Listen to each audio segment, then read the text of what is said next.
iglesia, Jesús te llama. Lo mejor está por venir. Vamos a ver algunos o bastantes versículos. Amén. Gloria al Señor. Nehemías capítulo 1, del 1 al 11, y después vamos a leer del 1 hasta el 10. Pónganse de pie para que leamos la palabra del Señor y vamos a leer en forma alternada, un versículo el pastor, otro versículo ustedes, en forma ordenada. Oración de Nehemías sobre Jerusalén. Leemos en el nombre del Señor. Palabras de Nehemías, hijo de Alcalías. Aconteció en el mes de Quisleu, en el año 20, estando yo en Susa, capital del reino, que vino Ananí, varones de Judá,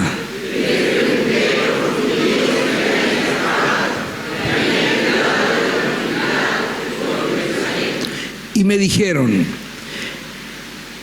el remanente, los que quedaron de la cautividad allí en la provincia, están en gran mal y afrenta, y el muro de Jerusalén derribado y sus puertas quemadas a fuego. Cuando oí estas palabras,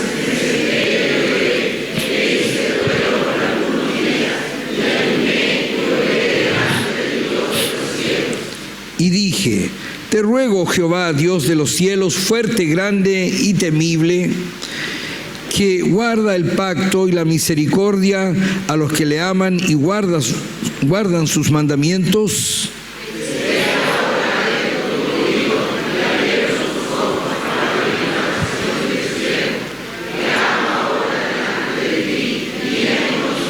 Por los hijos de Israel, tus siervos.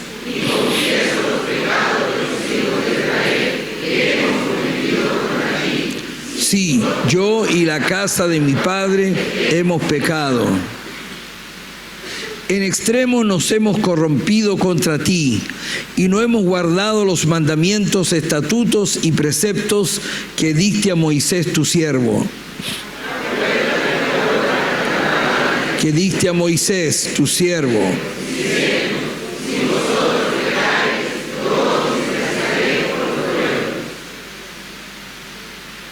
Pero si os volviereis a mí y guardareis mis mandamientos y los pusiereis por obra, aunque vuestra dispersión fuere hasta el extremo de los cielos, de ahí os recogeré y os traeré al lugar que escogí para hacer habitar allí mi nombre.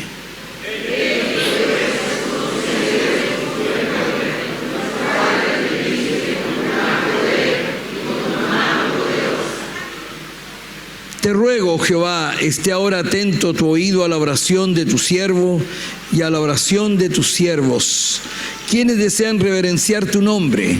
Concede ahora buen éxito a tu siervo y dale gracia delante de aquel varón, porque yo servía de copero al rey. Y sigamos ahora leyendo el capítulo 2 también, algunos versículos, por lo menos hasta el 10. Sucedió en el mes de Nisán, en el año 20 del rey Artajerjes, que estando ya el vino delante de él, tomé el vino y lo serví al rey.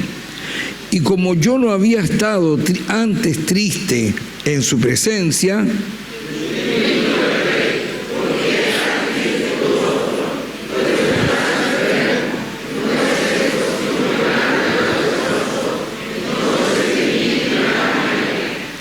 y dije al rey: para siempre vive el rey. ¿Cómo no estará triste mi rostro cuando la ciudad, casa de los sepulcros de mis padres, está desierta y sus puertas consumidas por el fuego?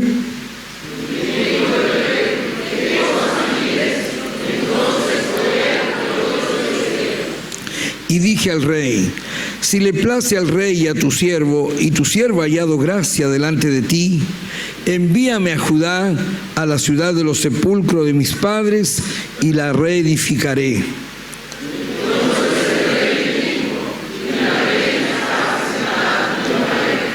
¿Cuánto durará tu viaje?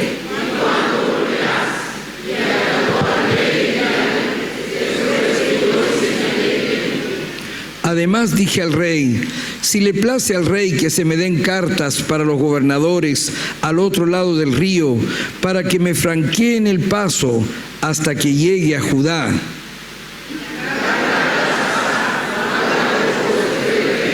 Para que me dé madera para enmaderar.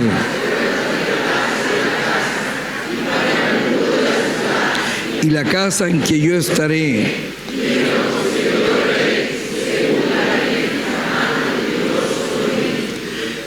Vino luego a los gobernadores del otro lado del río y les di las cartas del rey.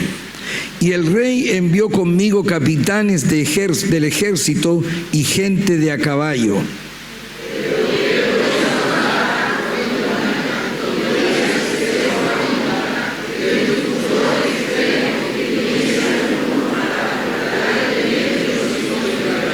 Amén. Y vamos a saltar al versículo 17. Les dije, pues, vosotros veis el mal en que estamos, que Jerusalén está desierta y sus puertas consumidas por el fuego.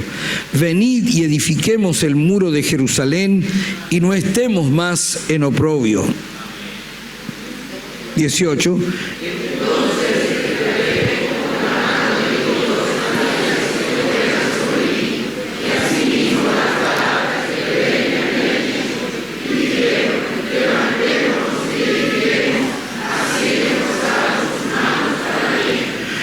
Pero cuando lo oyeron Sanbalat horonita, Tobías el siervo amonita y Gesem el árabe, hicieron escarnio de nosotros y nos despreciaron, diciendo, ¿qué es esto que hacéis vosotros? ¿Os rebeláis contra el rey? El Dios de los cielos, Él nos prosperará, y nosotros sus siervos nos levantaremos y edificaremos, porque vosotros no tenéis... Amén. Tomen asiento. Señor, te damos gracias por tu palabra que hemos leído, extensa, pero donde tú quieres hablarnos a través de esta historia maravillosa. Sé con nosotros, Señor, que nadie se vaya igual como pudo haber llegado, que todos reciban palabra, inspiración, edificación de parte tuya para su corazón. Gracias, Señor, en el nombre de Jesús. Amén y amén. Gloria al Señor. Gloria a Dios. Realmente para los que llevamos muchos años nacidos en esta tierra o que viven muchos años aquí, no es sorpresa ver una ciudad o un pueblo destruido por alguna catástrofe. Chile es un país de catástrofes. Chile es un país sobre todo de terremotos y maremotos. Probablemente alguno de ustedes acá tiene algún terremoto en el cuerpo. No me refiero a la bebida, me refiero a haber vivido un terremoto. ¿Alguien ha estado en algún terremoto? Varios de nosotros hemos estado aquí en terremotos, ¿no es cierto? Yo que viví en el sur de Chile, tengo unos terremotos en el cuerpo y acá en Antofagasta también. No es sorprendente para nosotros. Cuando nosotros llegamos a Antofagasta el año 91, aquí, para comenzar esta iglesia, también nos golpeó un aluvión, que también algunos antofagastinos recuerdan acá, ¿o no? Claro que sí, ¿verdad? Un aluvión. Y es muy triste ver una ciudad tan dañada como por un terremoto o un aluvión, sin duda. Pero son imprevistos que la naturaleza nos juega, una naturaleza que opera bajo maldición y que realmente es inevitable en algún momento u otro vivirlos, ¿verdad? Pero lo que hemos vivido en estos días, sin duda que ha sido también extremadamente penoso, porque no obedece a las inclemencias del tiempo, que en un momento se desata la furia de la naturaleza y puede destruir una ciudad. lo que hemos visto ha provenido de la maldad del corazón humano. Y como el que causa el daño sigue impune, puede volver a cometerlo muchas veces. Y cada vez que hay un día que se anuncia de paro, de movilizaciones, muchos tiemblan y se preocupan porque no saben cómo va a terminar ese día, de qué manera va a ser así.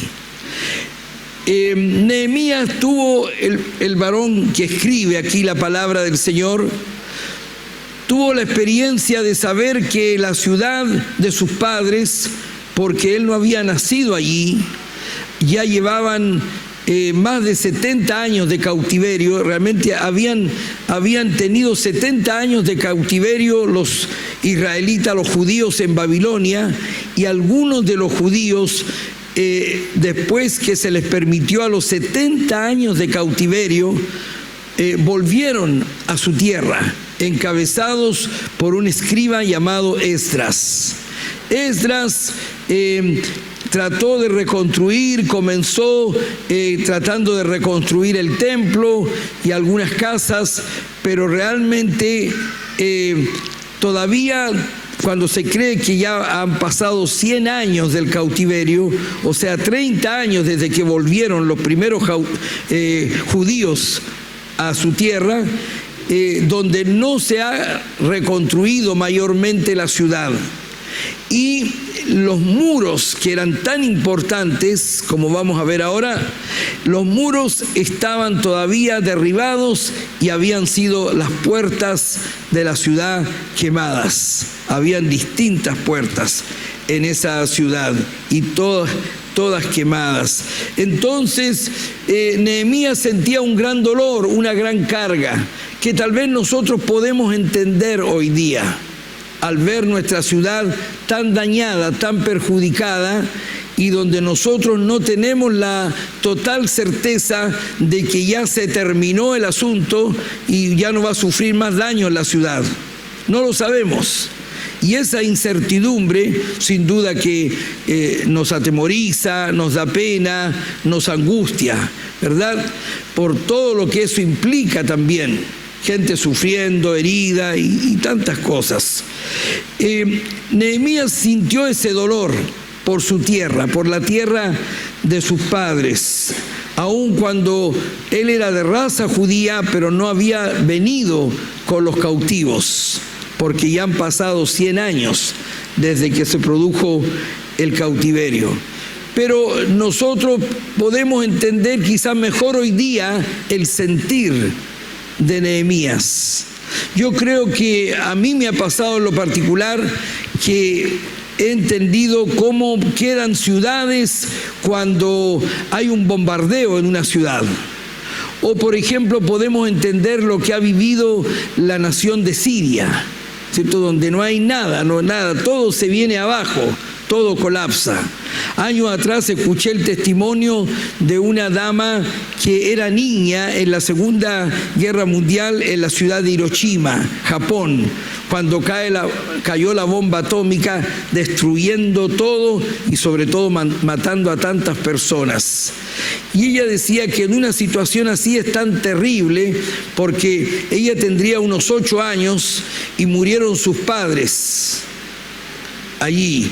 Al caer la bomba, murió su familia, no tenía dónde ir, pensó en su abuela, también había muerto, y pensó en buscar la casa de su profesora, y también había muerto.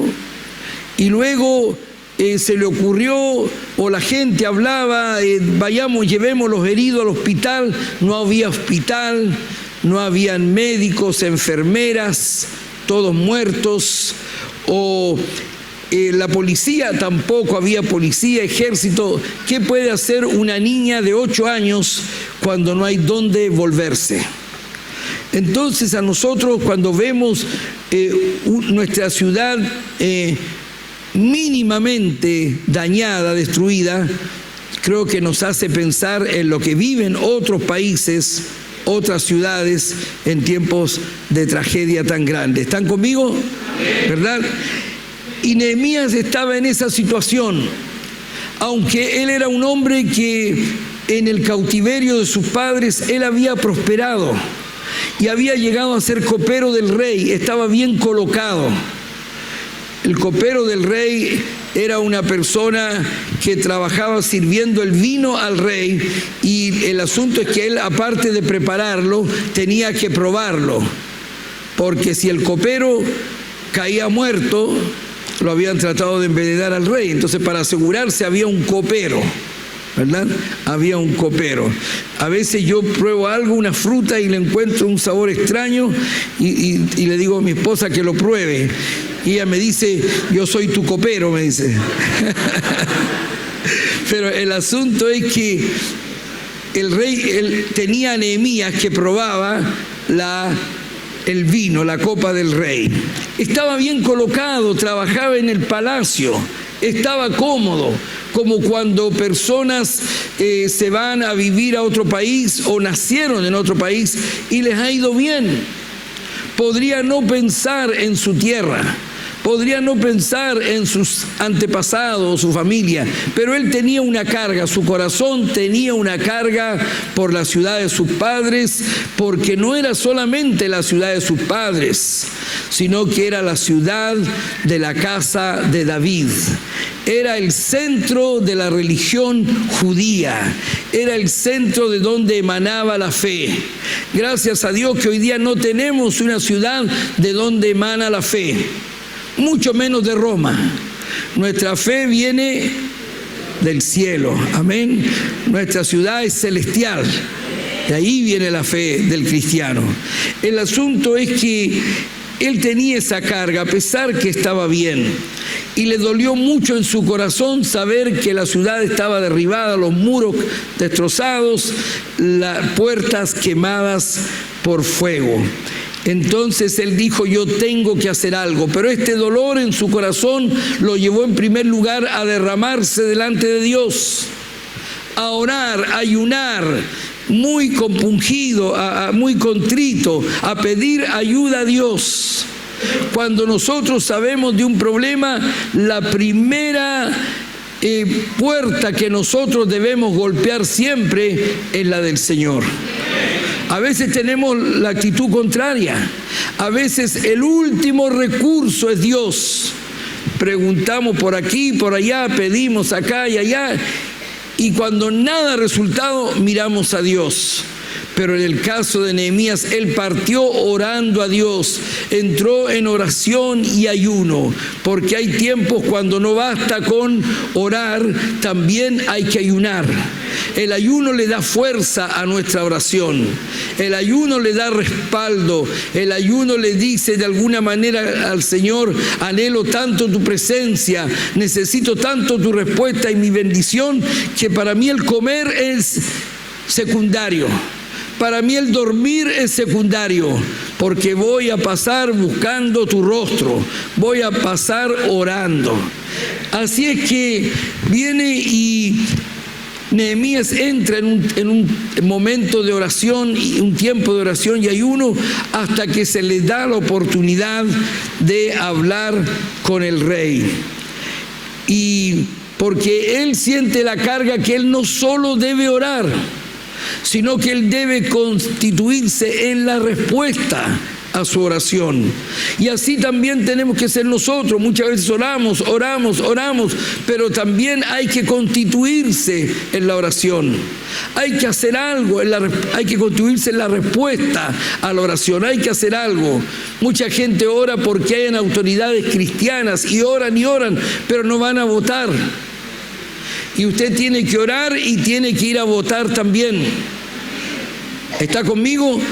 Hay que constituirse en la respuesta, hay que hacer algo. O quisiera que el templo esté más bonito, voy a ayudar, voy a limpiar, voy a trabajar. No es solamente el deseo, o no solamente mi oración, o no solamente quiero que lleguen más personas al camino del Señor, y ojalá que se levanten los jóvenes, se levanten los varones, se levanten las hermanas y hagan algo. Yo lo voy a hacer también. Yo debo constituirme en la respuesta. Gloria al Señor. Y el asunto es que Nehemías se decide de alguna manera edificar algo tan grande como los muros de una ciudad. Y conversa un día con el rey. El rey nota que él está muy triste y le dice: ¿por qué estás tan triste? Pues no estás enfermo. Algo te pasa, tienes quebranto de corazón.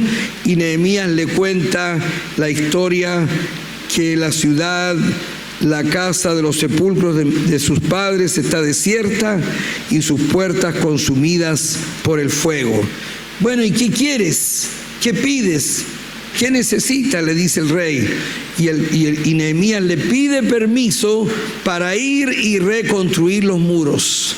Y no solamente ir y reconstruirlos, sino que le pide los recursos, no solo el permiso, un permiso sin goce de sueldo, quizás por un año, pero no solamente él va a ir, sino que le pide también el material. Gloria al Señor. ¿Y cuántos saben que cuando usted comienza a orar por algo y usted dice: yo voy a intervenir, yo me voy a involucrar en esto, Dios a usted comienza a abrirle puertas? ¿Cuántos saben que Dios comienza a proveer? Gloria al Señor. Hace unos par de meses atrás, por lo menos, unas hermanas de la iglesia hablaron conmigo, sintieron un vivo anhelo de hacer algo, de preparar unos alimentos para familias de migrantes que están llegando y que están muy necesitadas. Y por lo menos una vez a la semana, que no tengan que gastar, que se les pueda dar un plato de comida. Y estaban muy dispuestas, empezamos a ver ideas, recursos, pero teníamos un gran impedimento: no teníamos una cocina. O como dicen los colombianos, una estufa. No había dónde cocinar para hacer algo así. Y yo dije: el domingo voy a lanzar el desafío a los hermanos de la iglesia. Y me olvidé en el primer culto y me olvidé en el segundo culto. Me acordé en el tercer culto de la tarde, donde viene un poquito menos gente que lo que viene en los cultos de la mañana. Y gente nueva. Y lancé el desafío: si alguien tiene una cocina que no ocupe, pero que esté en buen estado y le gustaría donarla para este trabajo que se va a hacer, hable conmigo, por favor, al final del culto. Y no pasaron más de 2 días y llegó una cocina, pero de paquete. Nueva. Las hermanas le dije: ya está la cocina. Cuando la fueron a ver no podían creer, estaba con su caja, todo nueva. Una hermana nueva de la iglesia la donó. Gloria al Señor. Ahora necesitamos ayuda de cooperación en alimentos, pero ya lo vamos a estar avisando desde ya para que ustedes sepan esto. Pero cuando alguien se dispone a hacer algo que cree que Dios le está poniendo en su corazón, yo le aseguro, Dios le va a abrir puertas. Dios le va a dar contactos divinos.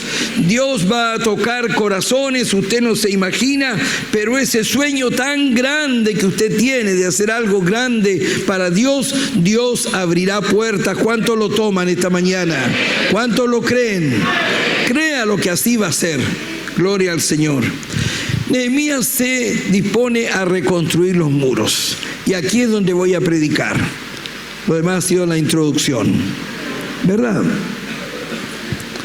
¿Por qué eran tan importantes los muros para Nehemías? Si incluso ya se estaban echando las bases para reconstruir el templo. Si ya se estaban construyendo algunas casas en Jerusalén. ¿Por qué era tan importante el muro? El muro es señal de protección. Nosotros cantamos muchas veces que los muros caerán, y está bien, es verdad, pero esos son los muros negativos, ¿no es cierto? Los muros que impiden la bendición, que atrapan a la gente en depresión o en maldades. Pero yo quiero hablar de otro tipo de muros. Muros que son positivos, muros que son buenos y que es necesario edificar o reedificar en nuestra vida. El muro es señal de protección y no se puede alhajar una casa muy bonita, usted comprar muebles costosos, un televisor grande, una linda cama y ropa de cama y usted irse a trabajar y dejar la casa sin puertas. ¿Cómo la va a encontrar?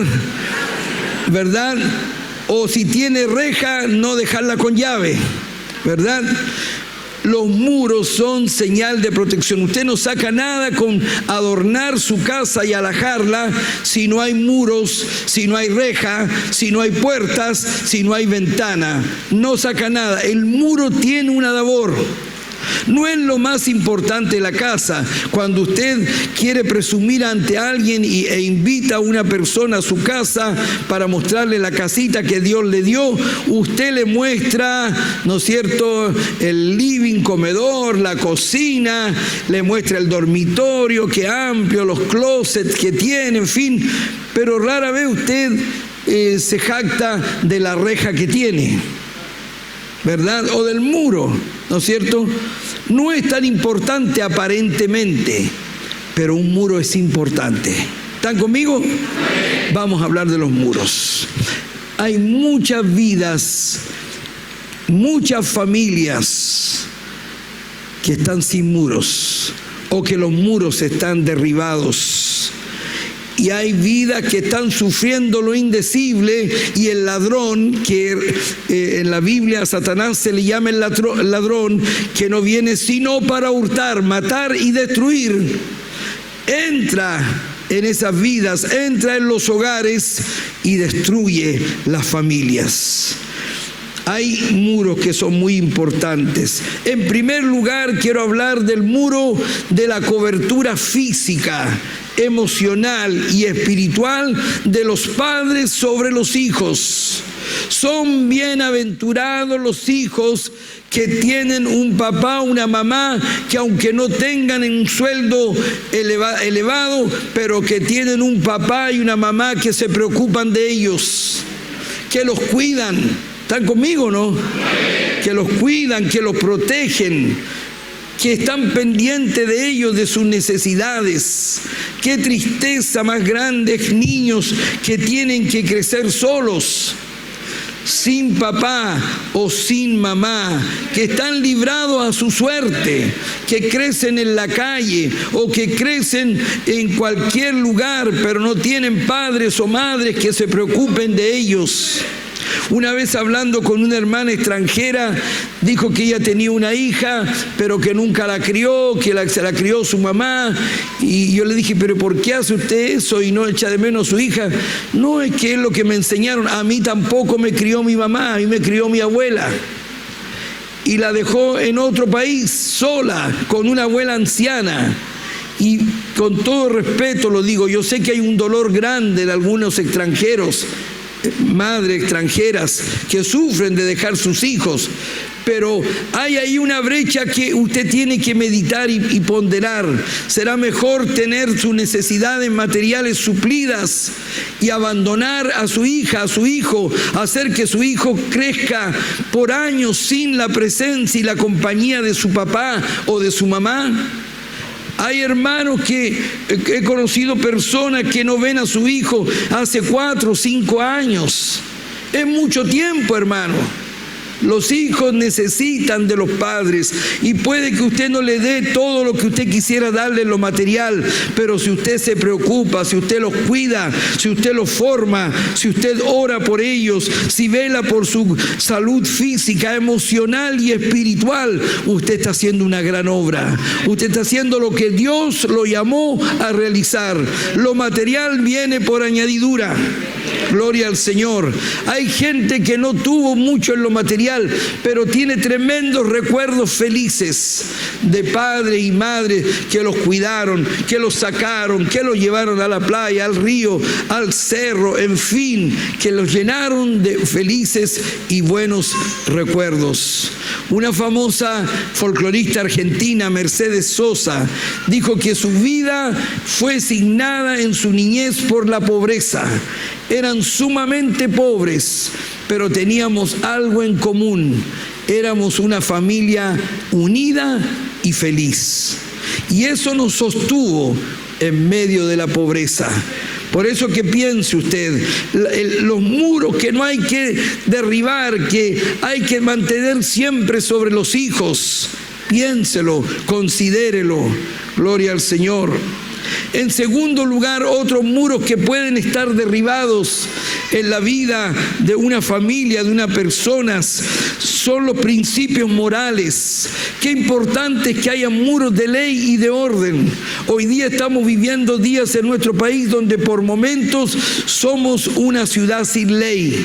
Somos un pueblo sin ley, donde si una horda de asaltantes viene a una casa, a un edificio, a un templo, no hay defensa, no hay a quién acudir. Es una sensación muy terrible sentirse que estamos viviendo como un pueblo sin ley, sin orden. Y esto ocurre también. Y así también en nuestro hogar. En nuestro hogar tienen que haber principios morales. Tenemos que ser gente de principios.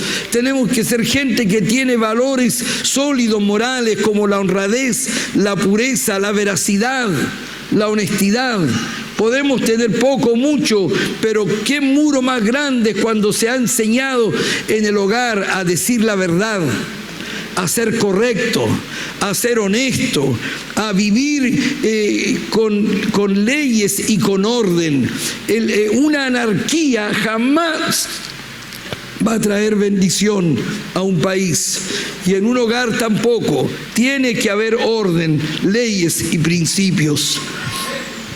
Otro muro que tampoco debe faltar en una familia, en una vida, en una iglesia, son los muros económicos. Los padres debemos proveer para nuestros hijos. Los padres tenemos que entender el valor del ahorro. La persona que se gasta el sueldo en vicios está dejando totalmente desprotegida a su familia y haciéndola pasar hambre y penurias que no debieran ser. O cuando se malgasta el sueldo de todo un mes en farras, carretes, rumba, se está totalmente perdiendo el objetivo por el cual Dios te da el dinero. El dinero es para que tú seas un buen padre, una buena madre, y tú mantengas a tu familia y no los hagas pasar necesidades. O cuando malgastamos nuestros recursos en ropa costosa, elegante, en extravagancias, en lujos que queremos darnos a costa de nuestra familia, estamos mal. En Estados Unidos es muy común ver un cierto tipo de personas que se dan el lujo de tener autos carísimos, pero su casa está llena de hoyos, sus vidrios quebrados. Es muy común, pero cuando uno los ve en la calle no se imaginaría que viven así, porque invierten todo su dinero en un auto costosísimo. Pero qué importante es que esté el muro de la protección económica para la familia, que se piense en ahorrar, que el trabajo se dedique y que el sueldo que se recibe se lleve para el hogar y no para malgastarlo ni desperdiciarlo. Y usted dice, ¿por qué nos dice esto si nosotros todos somos cristianos? Lo digo, porque hay que decirlo. Porque hay que decirlo.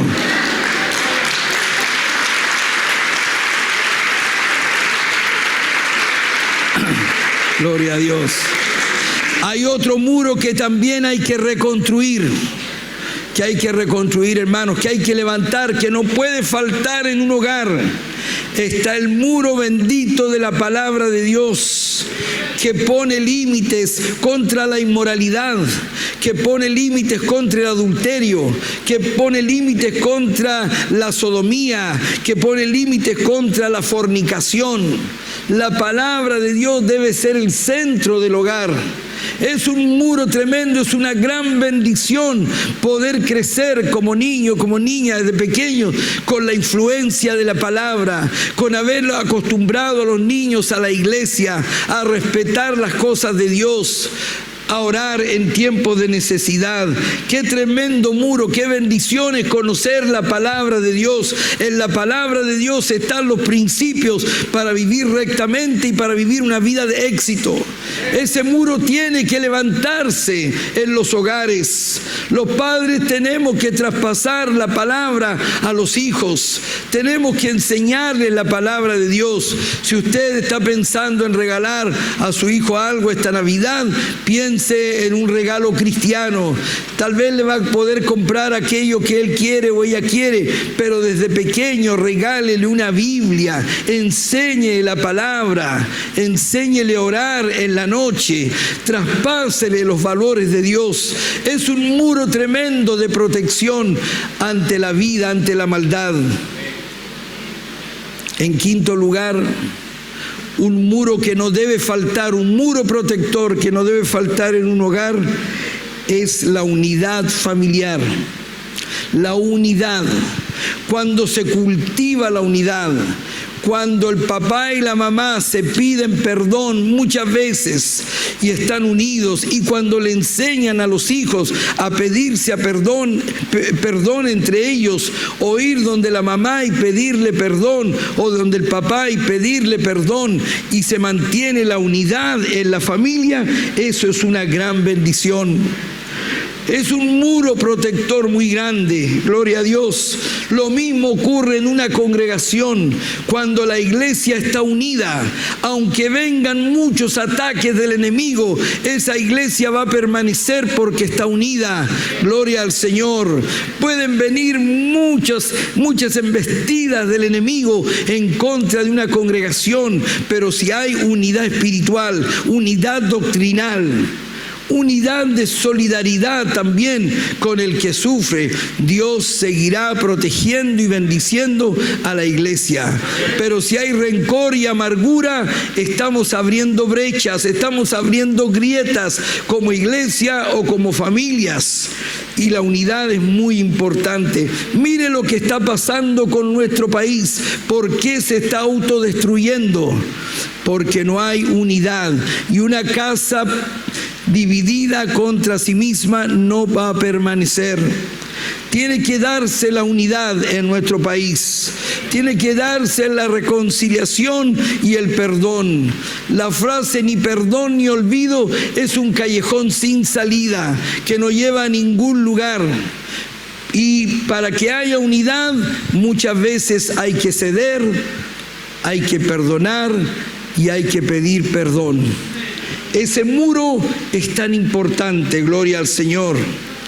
Y por último quiero decir también que un muro que no debe faltar en una familia nunca es el muro de la fe.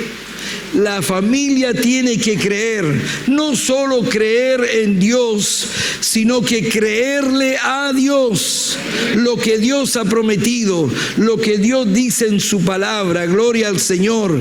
Pueden venir dificultades, pero cuando hay fe en el hogar, fe en el Señor Jesucristo, Dios se va a mover, Dios se va a glorificar, y esa familia va a ver el milagro y las respuestas de Dios en su vida. Lo mismo en la iglesia, lo mismo en cada individuo, lo mismo en un matrimonio. Un matrimonio puede pasar muchas dificultades y necesidades, pero cuando ese matrimonio ambos se arrodillan en su hogar, a los pies de su cama, en el living de la casa, y oran ante un problema y piden la ayuda de Dios, Dios se va a glorificar. Es tan importante que haya fe en la familia. La fe no puede decaer, es un muro protector. Mire qué tremendos son los muros protectores. Podemos tener muchas cosas, pero si la casa está llena de hoyos, de brechas, nada podremos conservar. Es importante que esté el muro de la cobertura física, emocional y espiritual de los padres hacia los hijos. La cobertura de las leyes y el orden para un país, para una ciudad, son fundamentales. Cuando hay anarquía, cuando no se respeta a los agentes de la ley, somos un pueblo sin ley y viene la ruina y la catástrofe. Los muros económicos. cuidando nuestra familia. Los muros de la palabra de Dios que nos limitan hasta dónde podemos llegar y cómo debe ser nuestra vida moral. Los muros de la unidad familiar y los muros también y congregacional y los muros de la fe. Nehemías dijo: mi ciudad, mi tierra está asolada, sus muros están caídos, quemadas, sus puertas están en la ruina. Pero yo me voy a levantar y voy a edificar. Yo voy a edificar. Yo voy a ser parte de la solución. Yo voy a edificar. Y el que quiera edificar conmigo, que vayamos a Jerusalén, vamos a edificar. Se levantaron dos hombres, Sanbalat y Tobías, y luego lo secundó un árabe. Y Sanbalat y Tobías se burlaron y fueron siempre oposición para Nehemías. Recuerdo algo anecdótico: un pastor joven, amigo, que yo lo aconsejaba, tenía problemas en su iglesia con dos varones que a todos se oponían y que siempre complicaban todas las cosas, eran sumamente críticos.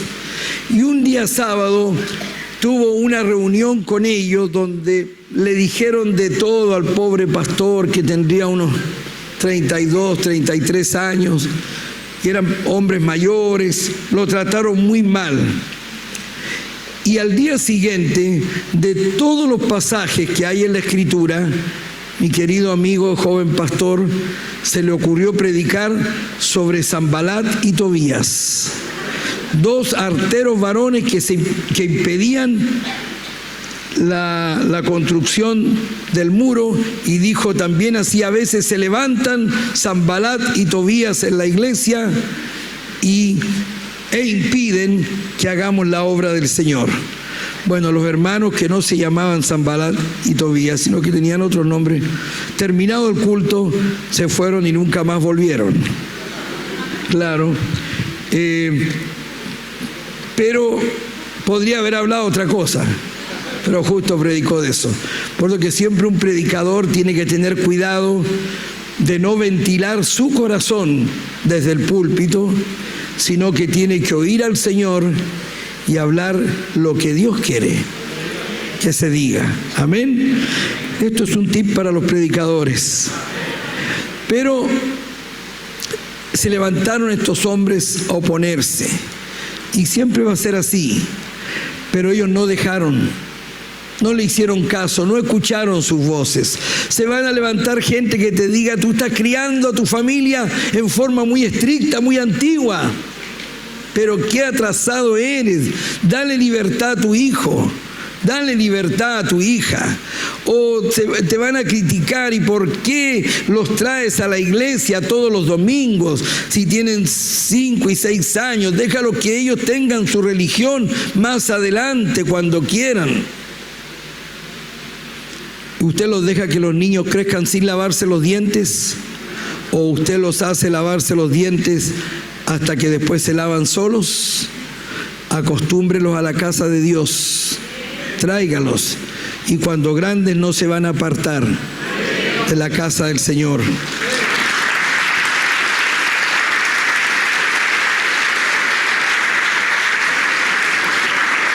Hay compañeros que te dicen: pero ¿cómo tú le vas a pasar todo el sueldo a tu señora, a tu esposa? ¿Cómo va a pasar toda la plata? ¿Cómo? Si tiene que haber un buen ítem para el carrete, para la rumba. Pero eso no es lo que Dios quiere. Hay que edificar los muros. ¿Cómo están los muros de tu familia, de tu vida? ¿Estás sin fe? ¿Estás sin ahorro? ¿Estás sin moral? ¿No te preocupas de tus hijos, de tus hijas? ¿No hay leyes, no hay orden en tu vida? Puede que así sea, pero desde esta mañana yo te invito, yo te animo a que tú digas: con la ayuda de Dios voy a reconstruir los muros. porque aunque yo esté mal, no quiere decir que lo mal sea lo que se debe hacer y vivir. Puede que mis muros estén derribados, pero esta mañana me levanto y con la ayuda del Señor los voy a reconstruir. La semana pasada, el lunes, en la tarde, hubo un combate aquí en la calle como ha habido estos días y alguien rayó nuestro muro de acá afuera, lo rayó. Yo me había convenido con unos hermanos colombianos a orar la noche del lunes para el martes, por lo que venía el jueves en Colombia y en Chile. Y cuando vimos eso y había quedado pintura del magnífico portón que tenemos ahora, fuimos y mis hermanos, sobre todo yo doy las palabras nomás, el ánimo, agarraron y pintaron, mi hermano Fernando Mosquera ahí pintaron, y ahora no se nota que hubo un rayón ahí, porque yo dije, no les voy a dejar el muro de pizarra. Si dejo que rayen una vez, van a seguir rayando y va a ser la pizarra del pueblo o de la protesta. No lo voy a hacer. Esto no lo tocan, porque esto es casa de Dios. Y si vuelven a rayar, y otro hermano me dijo, y si vuelven a rayar, lo volvemos a pintar, ¿no es cierto? Y si se nos acabó la pintura, compramos otro tarro, pero voy a seguir pintando. Si es necesario, voy a seguir pintando. Tiene que estar la resolución. Tiene que estar la resolución. ¿Te derribaron los muros o tú los derribaste o el diablo te los derribó o los enemigos o están queriendo destruir este país? Pero nos levantamos y volveremos a edificar. Volveremos a edificar. Iglesia Jesús te llama, lo mejor está por venir.